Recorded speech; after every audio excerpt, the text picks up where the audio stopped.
Hello everyone, Rufi here with another play and explain video for you guys. As you can see in the background today on rush&cash 10NL. Since I'm in Mexico right now, I can give you guys some footage from the global pool as well, which I know a lot of you guys are playing as well. And because you liked it in the last play and explain to have an overall game plan and strategy, we'll be keeping it fairly simple, right? We'll be aggressive when our opponent shows weakness and fold when our opponent shows aggressive or takes aggressive actions. How does this exactly look like? We'll attack them when their ranges are capped, meaning that they're usually one pair at max or a lot of ace high and weaker hands that they have to defend. We'll attack when they show weakness by picking sizings that are maybe face up and weak, and also when we see a lot of quick checks, so we'll pay attention to timing tells.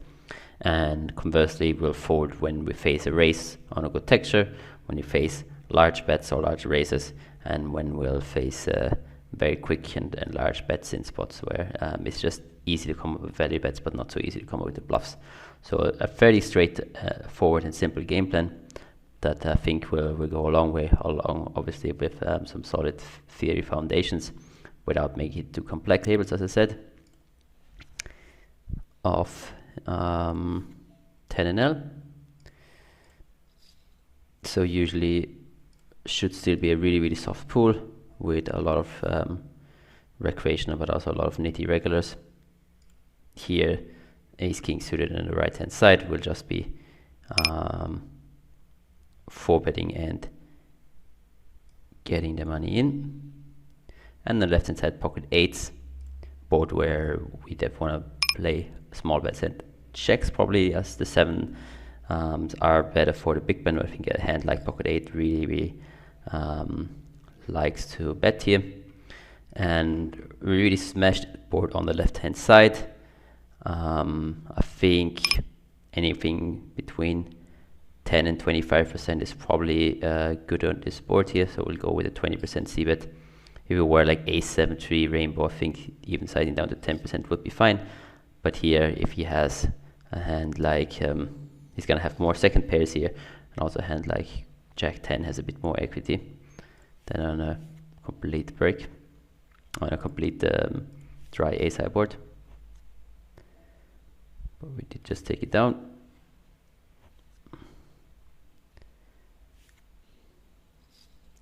We have the ace 9 on the left hand side. We're facing a flat from the button.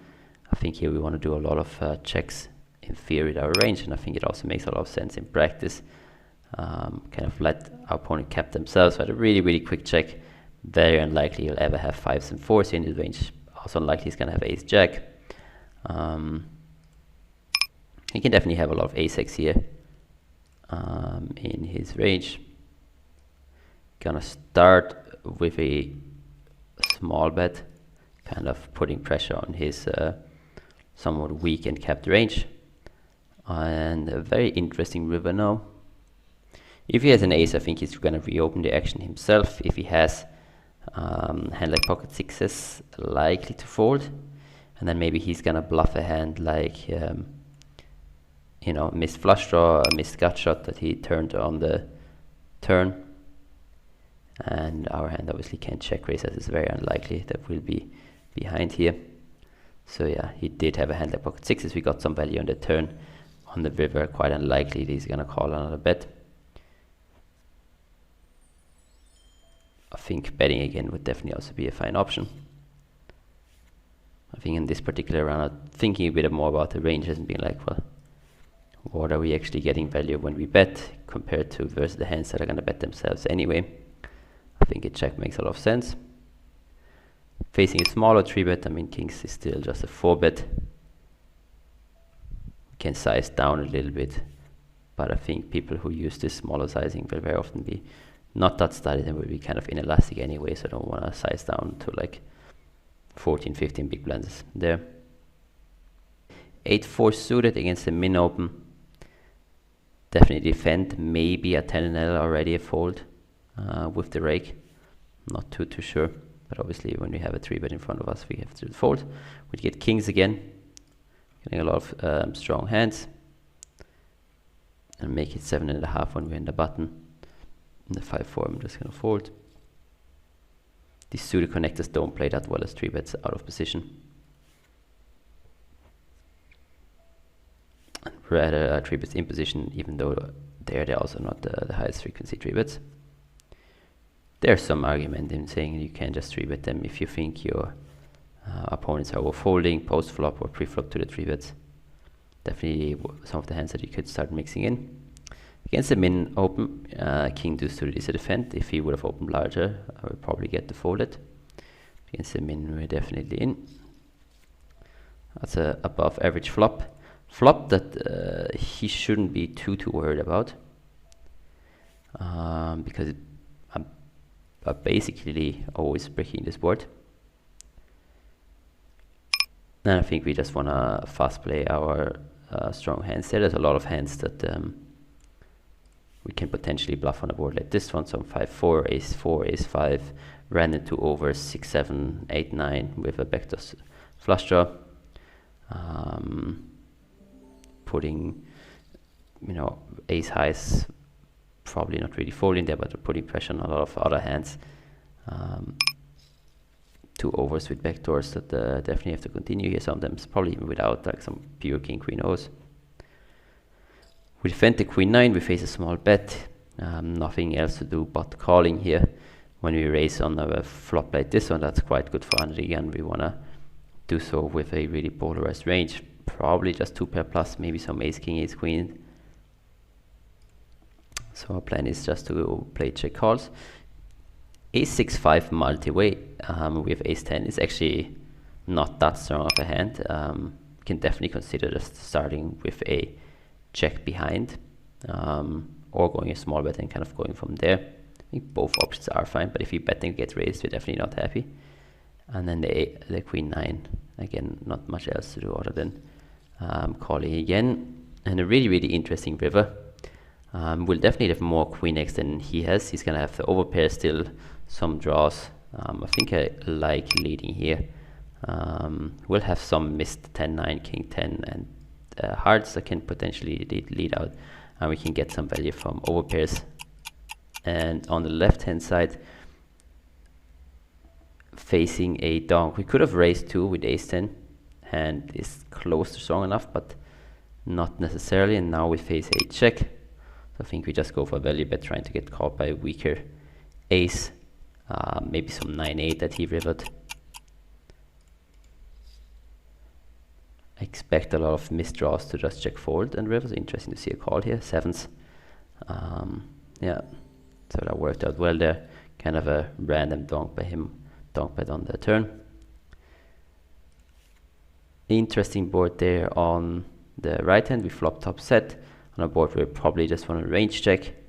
And again, I think in practice this is going to be fine. I think he's going to go for a lot of thin mergey protection bets here, even if he has 7 and an 8, and we allow him to bluff some random hands. The question is just, do we want to check raise or do we want to bet ourselves?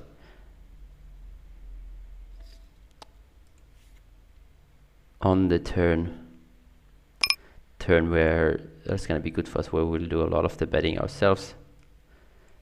I don't think he's going to reopen too much. And unfortunately he just folds. But if he has an ace high pocket 5s, he's not really going to put in too much money himself. If he check, you could also go for a small bet, but I think unblocking the king, I like just a bigger bet and hope he turned the king. 3-betted jacks here, small bet against under the gun. Queen 8-7 monotone, not the greatest flop. I think the most natural play is to just start off with a check.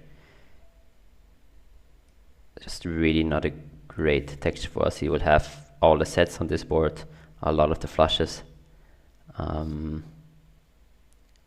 Sure, we get value from some 10s and 9s. Against a small bet, this is really not great. I think folding right away wouldn't be the worst, but I assume they're not gonna put enough pressure, so probably calling is still okay. Although if you want to make an argument for just folding the flop right away, it's maybe fine.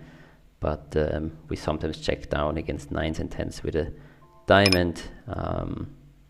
Sometimes he's just going to give up his ace-10 of hearts after taking his stab on the flop.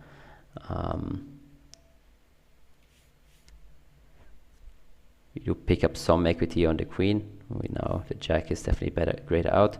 He does check back. Interesting run out. Question is, can we go for a really, really small value bet? And actually don't dislike it. Getting value from some 10s and 9s, as we mentioned. Checking would definitely also be an option. But it's not really river where I see him reopening much when his ace highs have showdown value now. Some merit in checking, obviously, to let him bluff, you know, his bottom of range, like his under pairs that are 6-5, 5-5, etc. On the right hand side, I go for 3-bet against the recreational. Definitely want to take a lot of 3-bets here against recreationals who will be calling too wide, making a lot of mistakes, not 4-betting enough. So we definitely want to get in there. And here ace king, even at 100 big blinds deep, is going to be a 4-bet jam. He goes for larger sizing. He's not that deep, so I think just jamming here is a good play. And then here against the small open, I just like 3-betting linear. And yeah, just taking it down, taking the 10 big blinds or whatever was in the middle is a good result for us.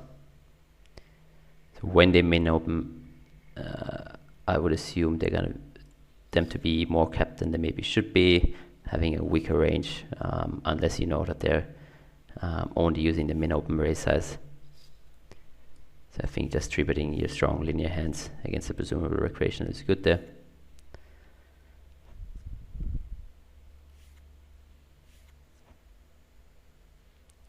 We'll be opening the pocket fours. Big blind seems to be doing well this session with almost 1,500 big blinds. It's definitely impressive.